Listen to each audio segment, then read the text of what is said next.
Hey everybody, what's going on? My name is Jesse, also known as Sublime, and in today's video, we are playing in a $1 million multi-table tournament. Yes, you heard that right, $1 million. And guys, watch till the very end. This was one of the most exciting poker experiences I've had in this game, and I really think you guys will enjoy this video. Now to start things off, we have 10-10, we're not in position, but I raised it up to 2100. Now, I understand in PokerStars VR, position, it's not really as important as it is in real life. But we get a 10-10 here. We go all in after somebody re-raised on us. Osmo NZ ends up calling us, but he has jacks. Look at that, he has jacks. So obviously, 10 doesn't show it on the river. And we end up with $3,700 to our name. Now, this is essentially from what place I was at this point in the tournament. I was bottom last. Now, we ended up picking up a couple pots when we were going all in, but we picked up a pair of sevens. Now, 7 is a very lucky number, as you guys might know, and we picked up 2 of them. So we're just waiting for everybody to go through their thing, and with how short stacked we are, and with how big the blinds are, we have to go all in here. With pocket 7s, this could make or break us. And luckily, we get a caller in Osmo, I believe. Yes, we do. We get a caller in Osmo. He calls, and he shows that he has an 8 king. So the flop comes out ace queen 6. A 10 shows up. And guess what? An ace shows up, and we get to take that pot home. As you guys can see, I raised my arms up to the sky and I was praying to the gods. We end up taking that pot home and we're up to 9,300 now. We get an ace 4 suited. And for me, that's an all-in immediately, especially with how low stacked we are compared to the rest of the table. We have to snap that all in. I'm not trying to be the annoying all-in kind of player. These clips are broken up from 2-hour or 3-hour multi-table tournament. So I'm not trying to be an asshole going all in all the time, but with this hand I just had to. He shows he has a king jack, the flop comes out queen 10 8, a 2 pops up, and then an 8 shows up. But since we had the since we had high card, my bad, I thought he had an 8 in his hand. But then later on we didn't really play any more hands after that. We end up going to the final table. Look at this, guys. This is an inside look of what the Metaverse Poker Tour final table is going to look like. As you guys can see, I'm doing a little pan around here. You got, all the people in the stands. You got the scoreboard up there. You got the cameras flickering around. Multiple different camera angles. You got the bracelet showing there. That's something you can win from the Metaverse Poker Tour. And yeah, it was just a general, amazing looking room. And I wish I could play in this more often. But obviously you have to be pretty good at poker. Now these are the new chips that are coming when you get to the final table in the Metaverse Poker Tour. As you can see, I'm trying to break it down, but 100 is the lowest you can have on the at the final table. So these are what all the chips looks like. That's the 100, the 1000, the 5000, and the 500. And obviously there's more, which you'll see later on into the video. We immediately get dealt pocket queens. Now everybody's still on the table at this point. We have a chip stack of around 17,300. And we're looking for blood here. We're looking for somebody to raise it. And then we're looking to pot it all in. Luckily, Carp, he ends up raising it to 2,400. I end up re-raising that up to 4,000. As you can see there, Osmo, who made us go very poor, but now we're sitting in a good position, ends up folding it. And so does Carpian. We end up getting 2,400 plus all the antes that were in the pot and the big blind and small blind. So now we're sitting at a nice solid 22,000. We then get an ace jack. And this is a very nice hand to have, especially if there's a lot of people folding on the table. But if somebody re-raises us just like Puppy did there, we're going to call that immediately. As you guys can see, I'm looking on the leaderboards right now. I'm currently in 3rd place for the tournament. I'm 3rd place on this table. I'm thinking about it. I make it look like I'm hesitating a little bit just to get the mind games going, but I do end up calling it. Most of the table just ends up folding, and I believe we go heads up, if I'm not mistaken.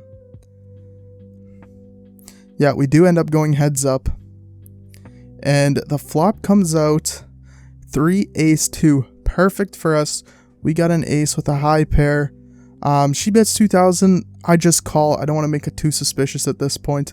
Another ace comes out on the turn. We got a 3 of a kind, and she's betting into us, and we have a jack. I'm thinking at this point, oh my god, does she have a king? Like, is she out kicking me here? But luckily, the jack comes out on the river, as in perfect River Stars style, and we end up winning the pot of about 25,100. So we're up now. We're having a good time.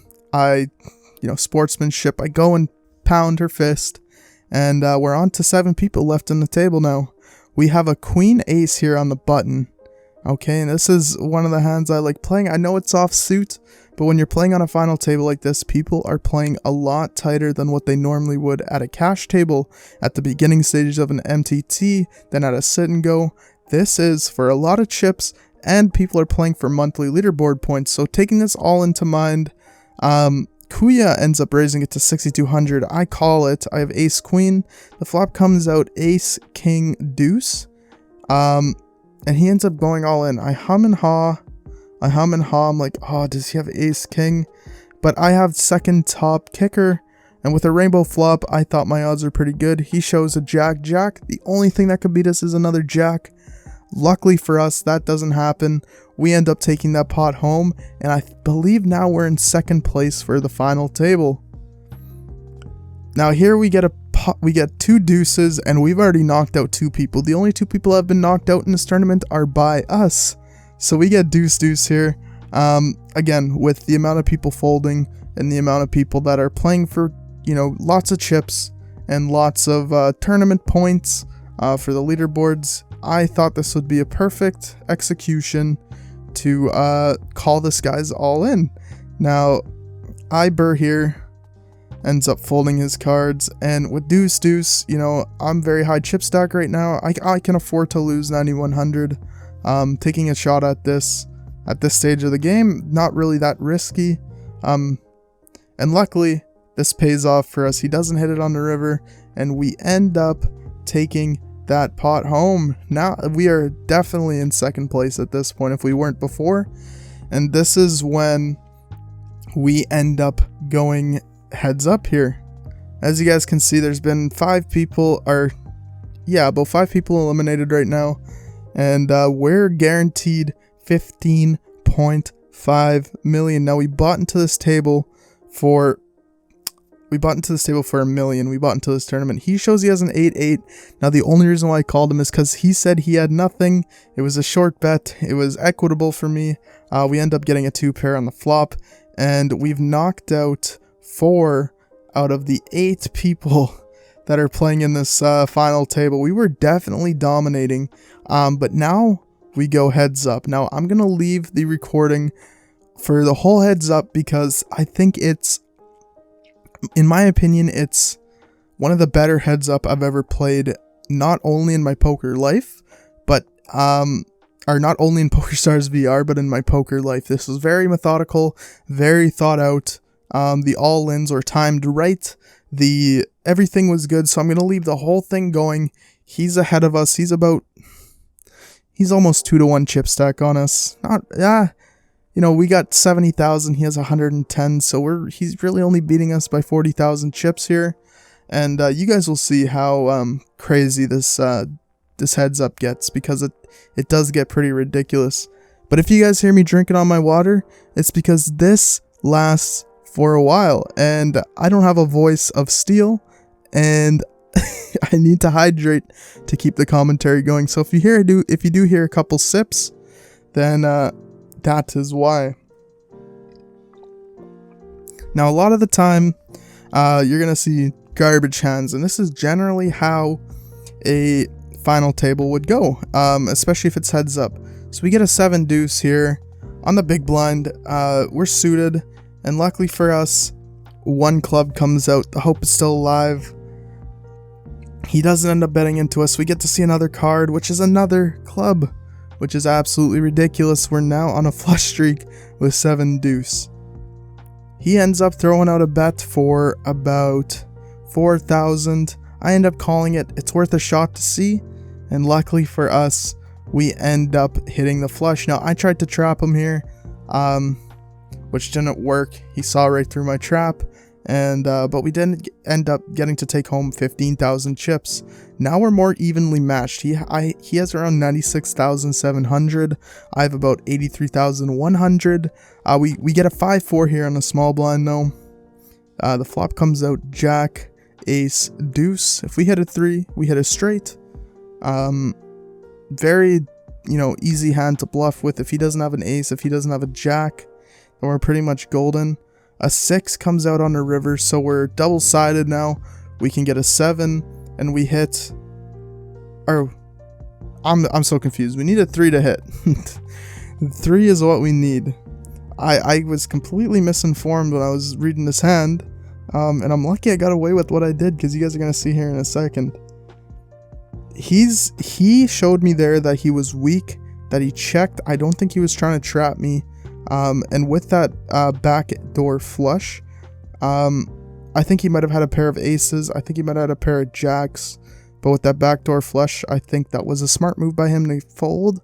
Obviously, he could have taken me out right there in the tournament, but he didn't. And now I am the chip leader. So you guys can see I have 90,300. And he has 89,500. We get an ace-7 no suited here, and we're on the big blind, so he got to go first. He raised it. I ended up re-raising him, and he calls it. The flop comes out 5-9-5. I thought, I'm going to continuation bet, make him think I'm really strong, like I have, a pocket pair, and I'm potentially in the running for a full boat, and he does end up folding it, and we do take home the pot of about 24,200. Now we're sitting at 99,000. We are the chip leader at this point. We got jack 6 suited though in a small blind. And what comes on the flop? It comes out jack ace 4. All hearts. It's hard for me to bet into, but I end up throwing out 3,000. And I'm just hoping that Burr folds, which he does, and I throw my cards away. We're now sitting at around, what are we sitting at? 100,900. So now we are the chip leaders. We have all the control of what we can and can't do on this table, and I just end up folding it. He raised it, I folded it. I have the chip lead. I am affording the luxury to kind of throw my cards away when I don't want to play them. And we did it again there. 2-6, come on. I don't want to see a 3-4-5 flop. That's very unlikely. But we get a king queen here on the big blind.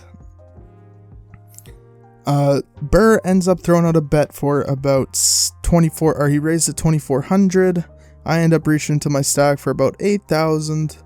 I throw it out there, and what does Burr do? He's looking at his cards. He's trying to contemplate, but he just ends up folding it. And this is gonna be the common theme of this video: is the back and forth, folding, not seeing flops, not seeing turns, not seeing rivers. The objective of heads up is to give your opponent the least amount of space they can to bluff, to call, to basically do anything. You want to get them in situations where you can control the table, and you want to make them doubt in their own hand, right? So if we, for example, like if we had a jack there and he doesn't have or if we had an ace there and he has a jack, we want to slow play our aces because we want him to do the betting until it gets to the turn or till it gets to the river. But if you're bluffing, you don't want him to see that turn. You don't want him to see that river. You don't even want to let him see that flop. And that's why you see me going all in a bunch, is because I don't want him to have that control. I want to be controlling the movement of the table. And oh my god, I need some water. My voice is crackling here. We then get a 3-6 here on the big blind. Nothing fancy, we just end up checking it. Flop comes out jack 8-6. I just check. I was very comfortable. I was laying down actually in this game while I was recording. I was comfortable, clear state of mind, and you know, it was just, I think it benefited me overall to be where I am, especially with taking out 4 of the 6 players that were in his final table. We end up having a pair of 6 here on the flop. 2 aces come on the turn on the river. I don't think I'm going to win this. But he checks, and luckily we have a pair of 6s. We called into his bluff, and that kind of showed him that, you know, we're strong. We're strong at playing poker here. Now, I have a 4 queen here. I picked up my cards, acting like I was going to throw them away, but luckily, we didn't. The flop comes out 10-4-3.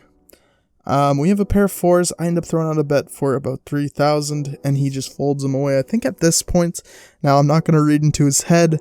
We had a very nice conversation. We were just having an overall good time. But at this point, I think he was thinking that I wasn't bullshitting, if I can put it that way. I think he was, you know, because I'm used to playing poker in a way where people kind of count me out. I'm a young guy. Oh, and on here we get a 2 pair. I'm a young guy. I'm 21 years old, but I've been playing poker since I was 12 years old, okay? And I'm used to a lot of the time guys kind of just doubting me and not giving me the respect of folding, not giving me the respect of, you know, taking me seriously. So I was very happy to see that this guy was taking me seriously and this guy was actually giving me the respect. And it was a lot of fun in this game. We then get a king 10 here on a small blind. I end up just calling it. I don't want to raise too much suspicion. He checks it. The flop comes out 6-5-9. We don't got any pairs. But like I said, I'm playing mind games here. I'm trying to change up my style every single hand. I'm trying to, you know, throw curveballs at him. I'm trying to just, you know, just make myself so unpredictable that when we do have the nuts, he doesn't, you know, if we do have the nuts, he doesn't suspect we have the nuts. And that's kind of the essence of poker, is trying to fool your opponent. He throws out a bet for, what was it, 6,000 here. I end up seeing how much he has.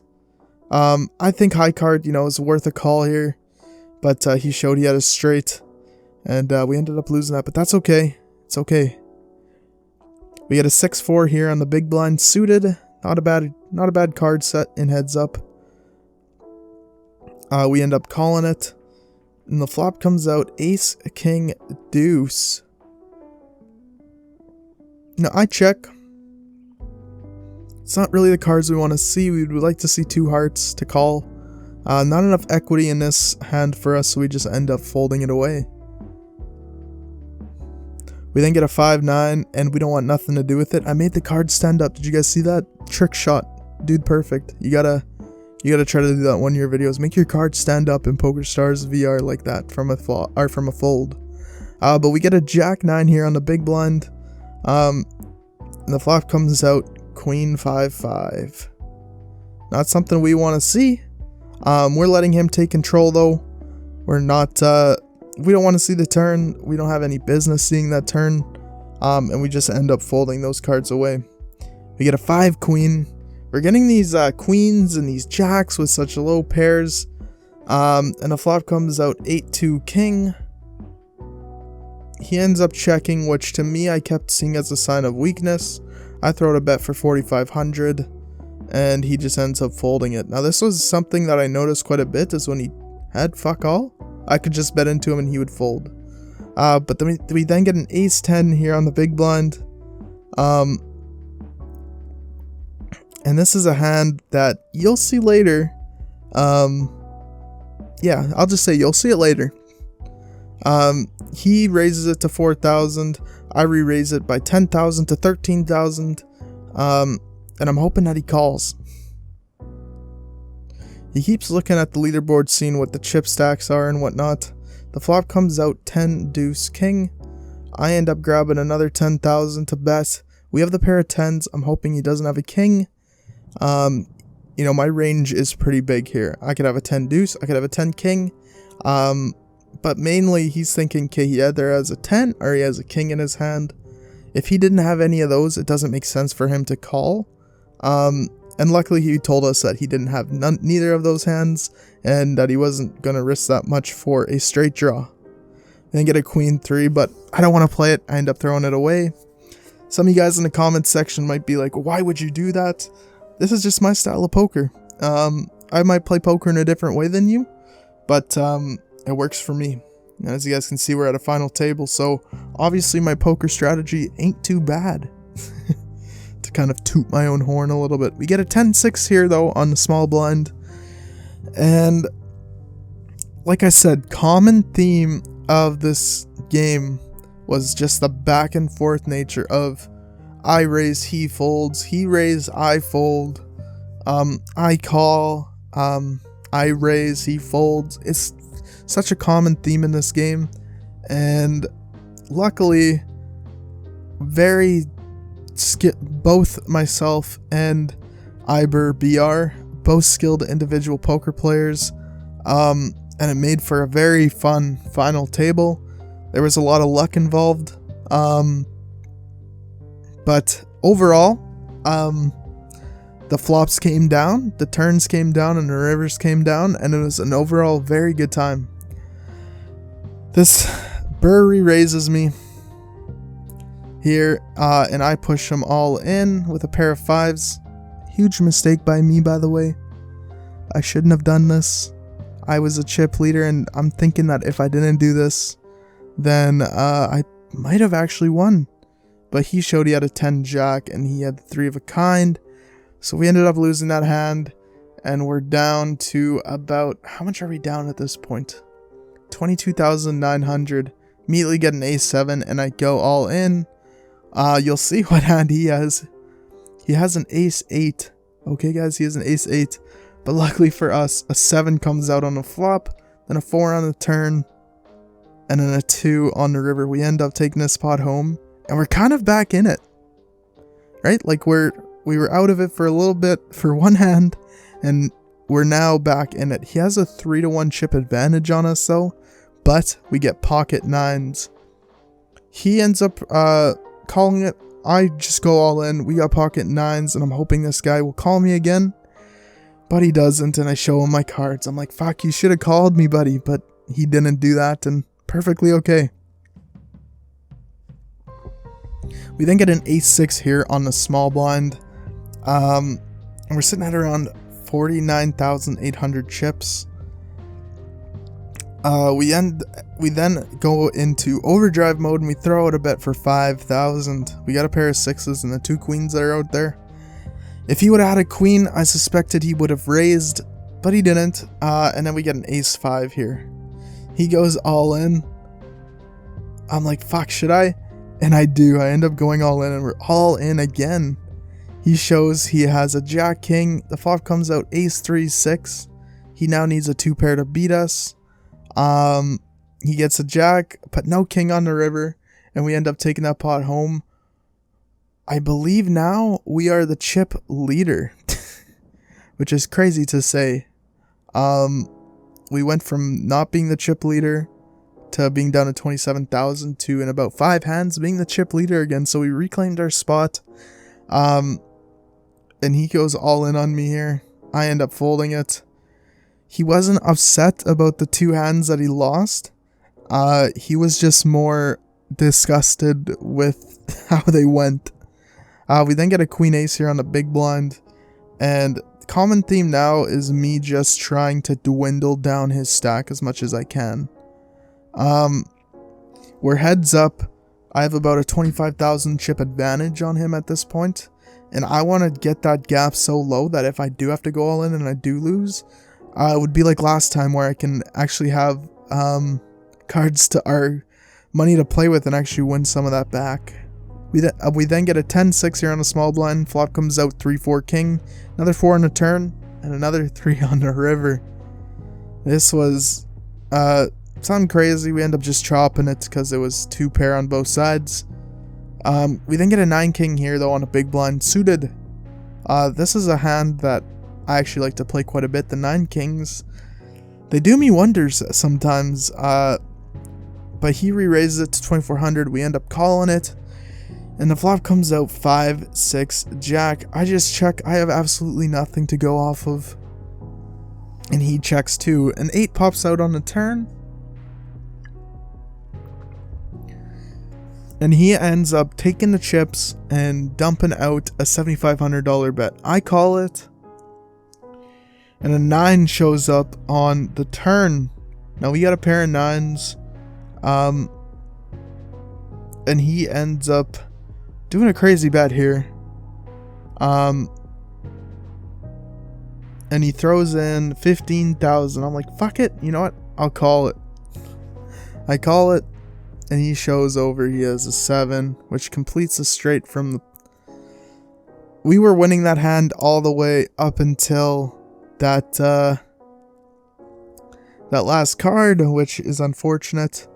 But yeah, we then get a 4-7 here. The flop comes out jack, 8, queen, 10. If we get a 9, I mean we got a straight. I call for 4,000. It's equitable for me. It's a shot at a 9 to win the pot. But sadly, we don't get it, and he ends up betting into us. I already show him my card, showing him I'm folding right away. And that's exactly what we do. We just end up folding that because we're not going to win nothing. We then get an 8-4 here on the big blind. And he just folds them away, and I just get to take home that money. Next set of cards we got, though, are pocket 3s. We go all in. It's a hand you go all in with, especially in heads up. You make him not want to, or you want to steal his blinds, and you also, with a pocket pair like that pre-flop, you want him to call. Right? The odds of, we saw it with the deuces, like if it's one-on-one, your odds of winning with a pocket pair in your hand are tremendously higher than somebody who even has an ace-king. Right? So it's beneficial to kind of, especially in heads up, just boom, throw it all in. We then hit a pair of deuces here. We got a 4-2 on the big blind, and I bet 6,000. I didn't think that, you know, especially, this is more of a feeler bet. If he had a king, I would have folded, or if he would have called, I probably would have checked the next time and then see what the turn and the river was. But he ended up folding it. He said, I doubt you have a king. That would be weird bet if you had a king, which it was a weird bet. And yeah. We then get a king jack here on a small blind suited. And he ends up just throwing the cards away. Really wish he would have called that. I would have loved to play that hand. But he didn't, and that's okay. We then get a 6 queen here on the big blind. And we're getting to an even chip stack again. Like, I'm sitting at 82.9. He's sitting at 95.3. We're fairly even. And this is what made the heads up so fun. It was so back and forth. Very evenly skilled, I would say. And it was just a lot of fun. That's kind of all I gotta say, is that it was just a lot of fun. We then get a jack ace here on a small blind. We re-raise it to 5,000. He sits there for a little bit. He goes all in. I'm suited. I got ace jack. I'm like, fuck it, I'll call it. And he flops over the exact same hand, but he's not suited. Okay, it comes out 9-6 deuce. I'm hoping here. I'm really hoping for a club. But unfortunately, a club doesn't come out. And we end up just chopping the pot. Really wish we could have won that. That would have been a lot of fun to see another thing come out, or another club to come out. But it doesn't. We then get an 8 deuce here on the big blind. This hand is nothing worth playing, and we just throw the cards away. Bye-bye.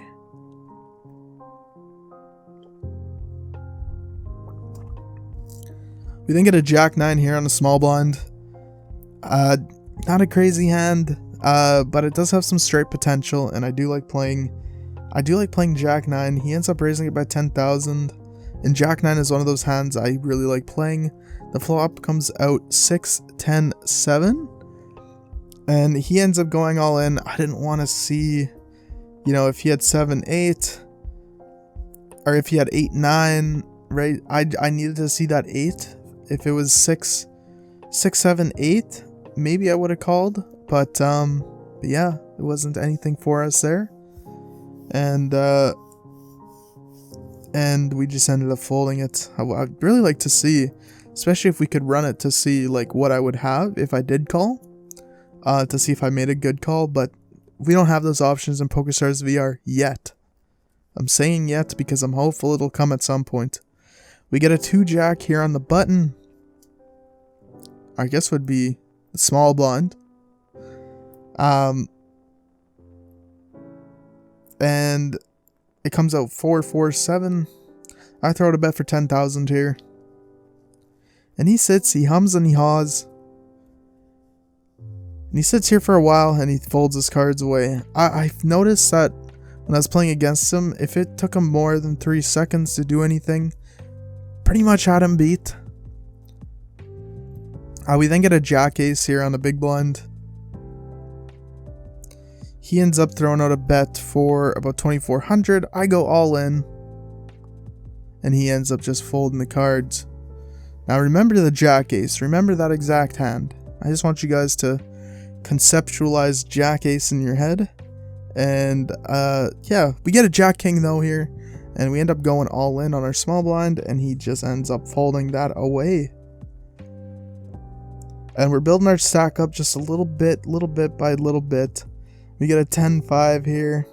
He calls his small blind, and we just end up checking it. A flop comes out 7-6-7. I can't participate in the hand, and I just have to fold it. We need to see like an 8-9, a 4-3 come out, and I just don't want to be a part of that, to be honest with you. We then get a 10-7 here on the small blind. We call it. There's straight potential in the hand. The flop comes out 2-Queen-2.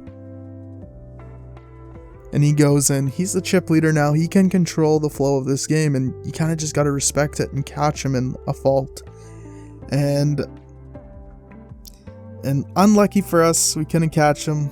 But we then get an ace-4 here on the big blind.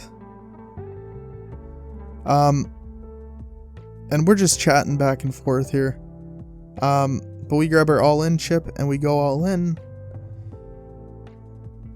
He hums and he haws and he throws his cards away. So we didn't get a call in that time, and I'm hoping that coming up soon we can hit 2 nice high cards and we can catch him in something nice and be the chip leader again. We get a queen ace. We gotta go all in. We're not chip leader no more, so we gotta fight against the ropes. We then get an ace-10 here on... We then get an ace-10. He folds it away. Really wanted to play the hand. But we didn't get to do it. Now remember that ace-10. I told you guys to remember the ace-jack, and now remember the ace-10, okay? 2 vital cards that'll come up in the later half of this video. And it is unfortunate, the events that happened, but I'm not going to spoil nothing. You guys will just have to watch it yourself. And we get a jack-9 here on the big blind. He calls. I just raise it to 10,000 and he immediately folds it.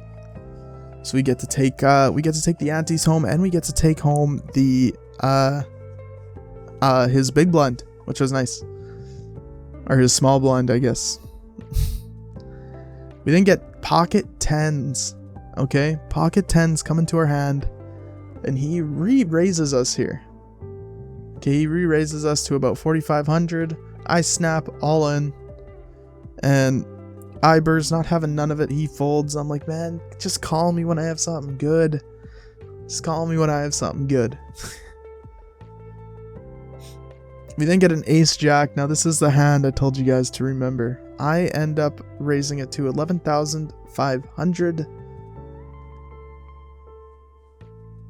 And he sits here for a little bit and he folds. Oh, this isn't the hand. My apologies. My apologies. It wasn't the hand that I was thinking of. We get a 6-jack here on the big blind. Oh my god, I feel embarrassed for just lying to you guys like that. He re-raises it up to 4,500. We just have to fold that though. We can't call that with a 6-jack. We then get a king 5. We just end up doing a simple call. He goes all in. And I just have to fold it. I can't call it. I make it look like it was difficult. It wasn't difficult. I just couldn't call an all-in like that. At this point, we've been sitting at this table for about 45 minutes, chatting back and forth. We weren't getting tired of each other. We were just kind of getting tired of sitting on our asses playing the game the whole time. So the flop comes out 7-3-8. I have a pair of threes in my hand. I throw out a bet for 10,000 here. He calls me. And the river comes out a 10. I check. He checks. He has a higher kicker with 3. And that was that. We then get a 5 ace here on the big blind. Or on the small blind, sorry. I go all in. It's an ace in our hand. You guys know aces are king. Aces are king in heads up. I say that in all my spin and go videos, and you guys know that very well. We get a king jack here on the big blind. He folds it though. We don't even get a chance to even play it. And we get the next hand here. We then get an ace jack. This is the exact hand I was talking about. We have an ace jack. He calls my all in. He snap calls it.